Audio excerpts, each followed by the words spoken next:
दोस्तों नमस्कार, colonel Ajay C Ajay Astromoney group first global astro finance digital channel से आपसे मुखातिब होता हूँ। आज 2 दिसंबर सन 2023।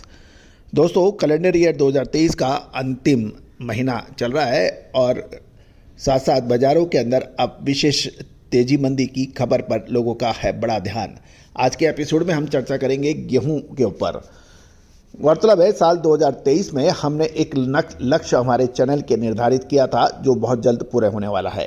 हमने अपने चैनल का लक्ष्य रखा था साल 2023 में 1 करोड़ से अधिक व्यू और 1 लाख सब्सक्राइबर। दोस्तों हमारा ये लक्ष्य बहुत जल्दी आप सबके सहयोग से पूरा होने वाला है। 1 करोड़ व्यू और 1 लाख सब्सक्राइबर। दोस्तों आपने हमारे चैनल को अभी तक सब्सक्राइब नहीं किया है, यदि चैनल पसंद आए तो सब्सक्राइब बिल्कुल कीजिएगा। आज के एपिसोड में हम चर्चा करेंगे गेहूं के बारे में। जानिए पूरी रिपोर्ट विस्तार से। दोस्तों गेहूं की तेजी मंदी अब सरकार के हाथ में है। गौरतलब है कि सबसे बड़ा स्टॉक अब सरकार के पास है और राज्यों के चुनाव के बाद अब जैसे जैसे लोकसभा चुनाव नज़दीक आएंगे कि सरकार किसान और उपभोक्ता दोनों के हितों में संतुलन बनाने की प्रयास करेगी, ऐसा हमारा मानना है।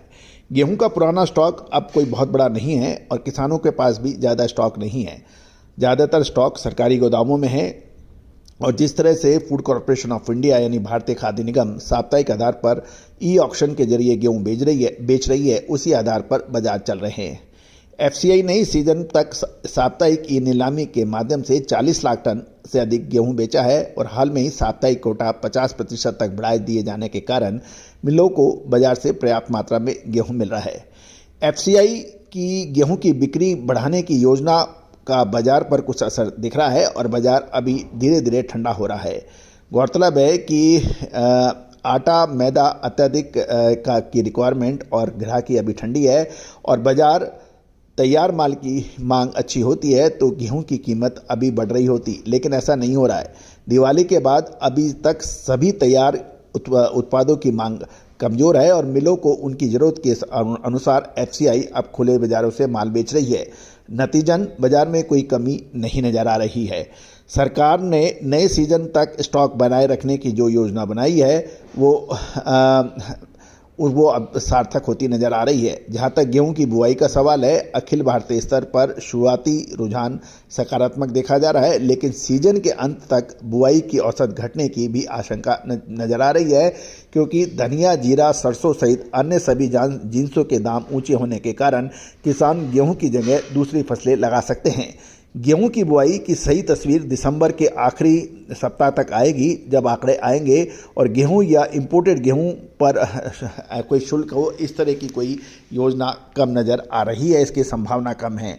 जहां तक गुजरात की बात है, गुजरात के अंदर 20 से 25% तक बुआई घटने के समाचार मिल रहे हैं और गुजरात में गेहूं की बुआई में गिरावट के कई कारण बताए जा रहे हैं। मुख्य रूप से सौराष्ट्र के कई इलाकों में पानी की कमी और जीरा, लहसुन, चना जैसी वस्तुएं जिसमें पानी कम लगता है उसकी कीमतें रिकॉर्ड तौर पर ऊंची रही हैं। इससे किसानों ने गेहूं से किनारा कर इन फसलों की तरफ ध्यान दे रहे हैं। सौराष्ट्र में इस साल खासतौर पर काबुली चने की बुआई बढ़ी है जिससे गेहूं की बुआई पर बड़ा असर पड़ा है। ये गुजरात की समाचार हैं। गुजरात के अलावा राजस्थान, मध्य प्रदेश में भी गेहूं की बुआई घट सकने की संभावना है। राजस्थान के कई इलाकों में इस साल बारिश कम हुई है। वहीं मध्य प्रदेश में लहसुन की ऊंची कीमतों के कारण ऐसी खबरें आ रही हैं कि किसान गेहूं की जगह लहसुन की फसल ज़्यादा लगा रहे हैं और 20 किलो लहसुन की कीमत 4,000 रुपये तक बताई जा रही है। गेहूं में एफसीआई की सप्लाई ही अब तेजी मंदी को निर्धारित कर सकेगी। गौरतलब है गेहूं में इंपोर्टेड माल पर पूरी तरह से रोक लगी हुई है और अब देश में आयातित गेहूं की कोई आवश्यकता भी नहीं है। हालांकि इसकी कोई संभावना नहीं है कि बाजार में बहुत ज़्यादा गिरावट आए और साथ साथ 3 दिसंबर को एमपी, राजस्थान समेत राज्यों के चुनाव नतीजों पर भी सरकार फैसला करेगी। और गौरतलब है कि यदि सरकार को बहुमत मिलता है तो सरकार लोकसभा चुनाव तक किसानों को खुश रखने के लिए कोई बड़ा कदम उठा सकती है। तो दोस्तों कुल मिलाकर अब गेहूं के अंदर अधिक जान बाकी नहीं नजर आ रही है। गौरतलब है कि हमने आपको अप्रैल मई महीने में ही गेहूं के दाम अक्टूबर नवंबर में बढ़ने का जो अग्रिम अनुमान दिया था वो अक्षरशः सत्य साबित हुआ और गेहूं ने शानदार तेजी दर्ज हुई। जब गेहूं 2200 रुपये 2300 रुपये के भाव थे उस वक्त हमने कहा था कि अक्टूबर महीना निर्णायक साबित होगा और नवंबर तक इसमें तेजी की संभावना इनका से इनकार नहीं किया जा सकता। तो गेहूं, चावल, मक्का, बाजरा यानी ग्रेन्स के ऊपर जो हमारे अग्रिम अनुमान थे वो सत्य साबित हुए हैं। मक्का, बाजरा, ज्वार में भी शानदार तेजी दर्ज हुई है। दोस्तों यदि आप ग्रेन्स, ऑयल सीड्स, पल्सेज और स्पाइसेस के व्यापारी हैं, स्टॉकिस्ट हैं, मिलर्स हैं, तो हमारी विशेष रिसर्च रिपोर्ट आपके लिए फ़ायदेमंद साबित हो सकती है। तो दोस्तों आप आज ही संपर्क करें। All the very best, good luck, happy trading.